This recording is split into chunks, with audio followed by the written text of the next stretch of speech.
Magandang araw po mga kabarya, kumusta po kayo? Sana po ay nasa mabuti kayong kalagayan. Ngayon po ang share ko po sa inyo ay isang lumang barya ng Pilipinas. Yan. Ito po ay 19th century pa. Yan, so 19th century. Dati mali yung sinasabi ko na 18th century pag ganitong year. Pero ang tama po ay 19th century. Kasi ang 19th century, ang napapaloob po ng mga taon dito ay 1801 hanggang 1900. Ayan. So ito pong coin na ito po yung 1 peso 1897. Yan. Panahon na sako pa po ang Pilipinas ng bansang Espanya. Yan. Ito pong nasa portrait ay si King Alfonso XIII. Siya po yung anak ni King Alfonso XII. Yung makikita po natin sa coin na 1880 to 1885 na 50 centimos hanggang 10 centimos. Ang lola naman po nito ni King Alfonso XIII ay si Queen Isabel II. Yung makikita natin sa coin na 1864 to 1868 na 50 centimos hanggang 10 centimos din. Yan. So ito po ay si Alfonso XIII. Yan. Yan yung time na yon or yung year na to, siya po yung hari ng Espanya. Ayan. So napakaganda po ng coin na ito kasi po ito po ay highly collectible. Especially sa mga coin collector. Yan, marami po ang naghahangad na magkaroon ng ganitong coin. Yan. Ang kagandahan po sa coin na ito ay may kalakihan po ang size ng coin na ito. Ito po ay merong 37 mm. Yan. Tapos ang isa pa pong maganda dito ay yung content niya or composition. Kasi po ito po ay may silver content. Ang silver content po nito ay 90%. Yan. So 90% silver po ito. Ayan.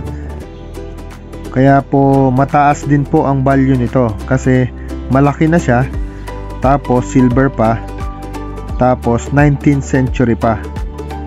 At yan nga po, part ng history ng Pilipinas, Spanish period pa. Kaya po ito ay napakagandang isama or maisama sa inyong collection kung kayo ay collector ng mga coins. Yan. So ito po, ang coin po ay nakalagay sa coin capsule.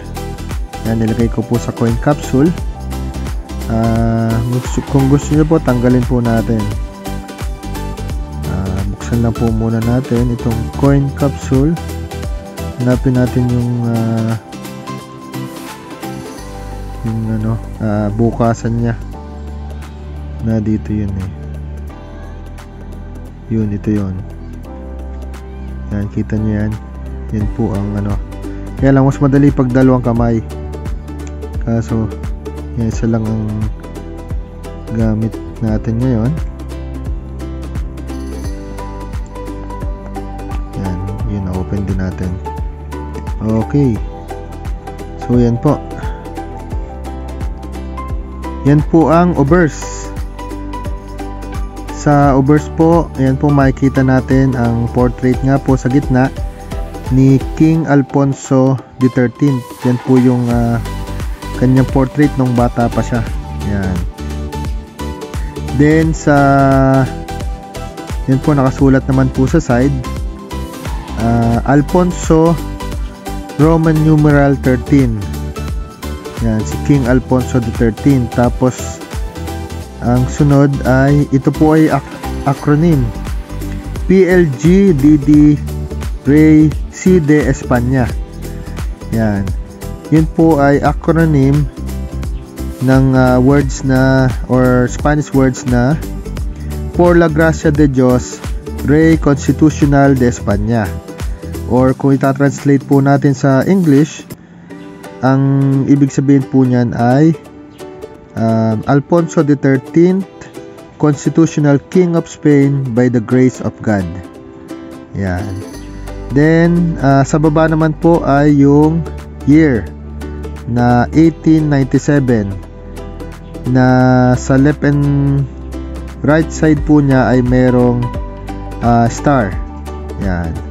Ito pong ganitong coin, isang year lang po meron ito, 1897 lang. Yan. Then yun, sa baba po ng neck ay meron pong initial tayong makikita na BM. Yan. Kaya po BM, yan po yung initial ng engraver. Yan. Ang engraver po kasi nito ay si Bartolome Montagnier. Yan. Or si Bartolome Maura Montagnier. Kaya po BM. Yan. Okay, so yan po ang kanyang obverse. Check naman po natin yung reverse. So tanggalin natin sa capsule nya. Yan.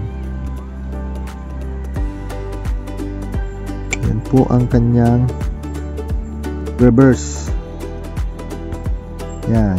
Sa gitna po ay yan, makikita po natin ang image ng coat of arms ng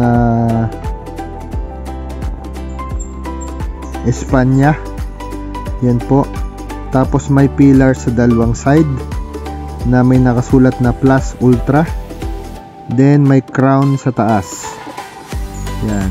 Tapos sa taas po may nakasulat na Islas Pilipinas, or kung i-convert natin sa English ay Philippine Islands.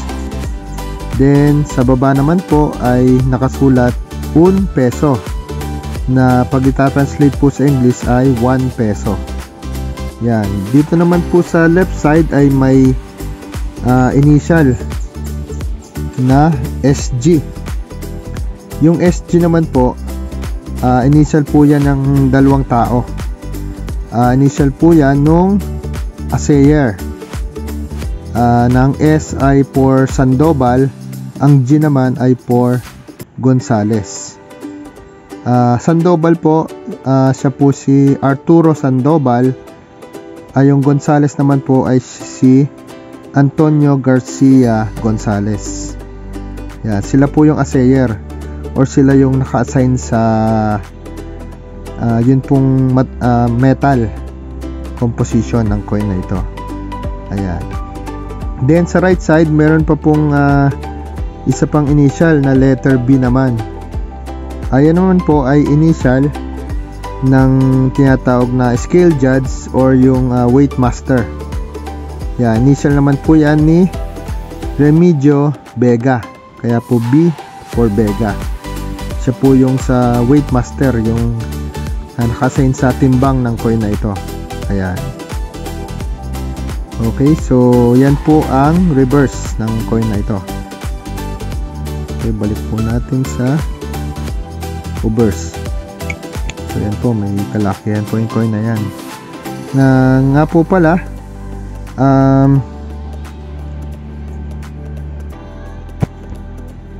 ang diameter po ng coin na ito ay 37 mm. Yan. Yan, medyo malaki po yan. Meron po ditong yung current 1 peso 2015. So ganyan po ang size difference. Yan.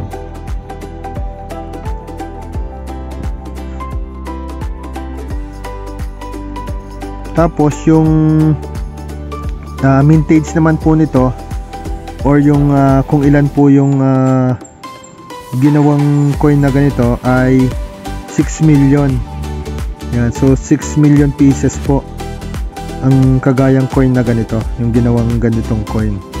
Kaya po hindi naman po ito masyado rare, kasi marami po yung ginawa, 6 million.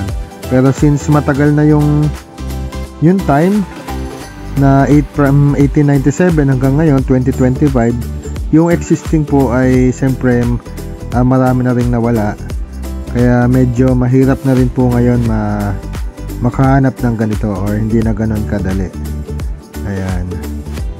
So ayan.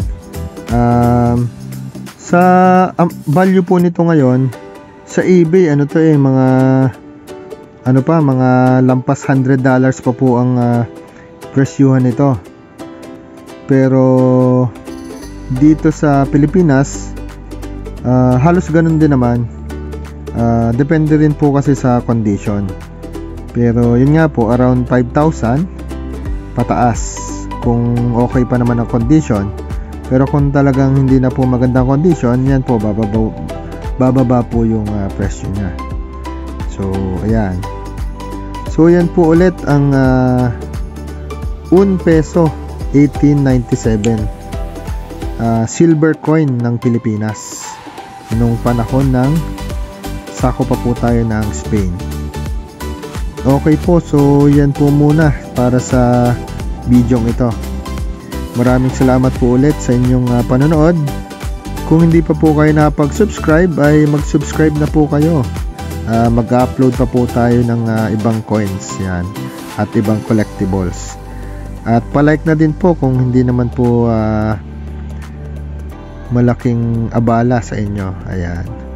Okay, so salamat po ulit. Ingat po kayo palagi. God bless you po. Bye bye po.